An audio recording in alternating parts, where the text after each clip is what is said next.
नमस्कार साथियों, अकबर बीरबल की कहानी में आज आपका स्वागत है। आज की कहानी का शीर्षक है सोने का खेत।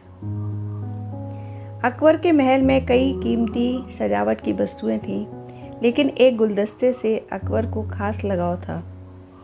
इस गुलदस्ते को अकबर हमेशा अपनी पलंग के पास रखवाते थे। एक दिन अचानक महाराज अकबर का कमरा साफ करते हुए उनके सेवक से वह गुलदस्ता टूट गया। सेवक ने घबराकर उस गुलदस्ते को जोड़ने की बहुत कोशिश की, लेकिन नाकाम रहा। हार कर उसने टूटा गुलदस्ता कूड़ेदान में फेंक दिया और दुआ करने लगा कि राजा को इस बारे में कुछ पता ना चले। कुछ देर बाद महाराज अकबर जब लौटे महल में, तो उन्होंने देखा कि उनका प्रिय गुलदस्ता अपनी जगह पर नहीं है।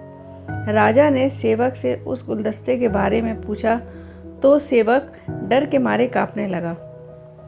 सेवक को जल्दी में कोई अच्छा बहाना नहीं सूझा, तो उसने कहा, महाराज, उस गुलदस्ते को अपने घर ले गया हूँ ताकि अच्छे से साफ कर सकूं। यह सुनते ही अकबर बोले, मुझे तुरंत वो गुलदस्ता ला कर दो। अब सेवक के पास बचने का कोई रास्ता नहीं था। सेवक ने महाराज अकबर को सच बता दिया कि वो गुलदस्ता टूट चुका है। यह सुनकर राजा आग बबूला हो गए। क्रोध में राजा ने उस सेवक को फांसी की सजा सुना दी। राजा ने कहा, झूठ मैं बर्दाश्त नहीं करता हूँ। जब गुलदस्ता टूट ही गया था तो झूठ बोलने की क्या जरूरत थी।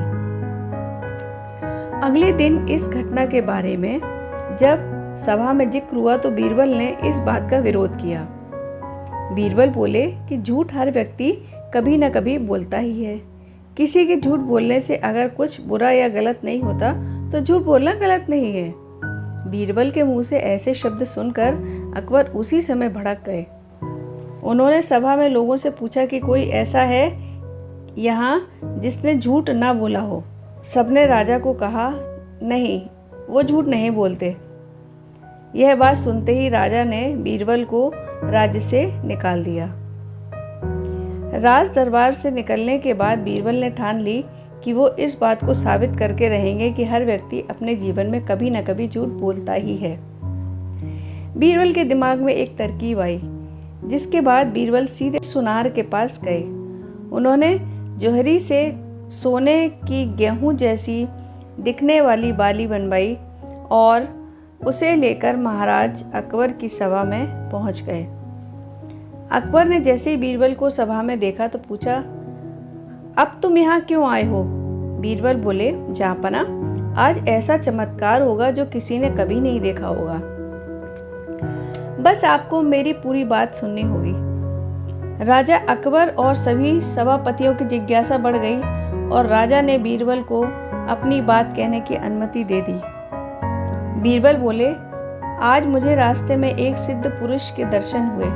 उन्होंने मुझे यह सोने से बनी गेहूं की बाली दी है और कहा कि इसे जिस भी खेत में लगाओगे वहां सोने की फसल उगेगी। अब इसे लगाने के लिए मुझे आपके राज्य में थोड़ी सी जमीन चाहिए। राजा ने कहा, यह तो बहुत अच्छी बात है, चलो हम तुम्हें जमीन दिला देते हैं। अब बीरबल कहने लगे, मैं चाहता हूँ कि पूरा राज दरबार यह चमत्कार देखे। बीरबल की बात मानते हुए पूरा राज दरबार खेत की ओर चल पड़ा। खेत में पहुंचकर बीरबल ने कहा, इस सोने से बनी गेहूं की बाली से फसल तभी उगेगी जब इसे ऐसा व्यक्ति लगाए जिसने जीवन में कभी झूठ ना बोला हो। बीरबल की बात सुनकर सभी राज दरबारी खामोश हो गए और कोई भी गेहूं की बाली लगाने के लिए तैयार नहीं हुआ। राजा अकबर बोले कि क्या राज दरबार में कोई ऐसा व्यक्ति नहीं है जिसने अपने जीवन में कभी झूठ ना बोला हो। सभी खामोश थे। बीरबल बोले, जहाँपना, अब आप ही इस बाली को खेत में रोप दीजिए। बीरबल की बात सुनकर महाराज का सिर झुक गया। उन्होंने कहा, बचपन में मैंने भी कई बार झूठ बोला है, तो मैं इसे कैसे लगा सकता हूँ। इतना कहते ही अकबर को यह बात समझ में आ गई कि बीरबल सही कह रहे थे कि इस दुनिया में कभी ना कभी सभी झूठ बोलते हैं। इस बात का एहसास होते ही अकबर ने उस सेवक की फांसी की सजा को रोक दिया। दोस्तों, ये कहानी यदि आपको अच्छी लगी हो तो इसको लाइक व शेयर ज़रूर कीजिएगा व मेरे चैनल को सब्सक्राइब ज़रूर कीजिएगा। कहानी सुनने के लिए बहुत बहुत धन्यवाद।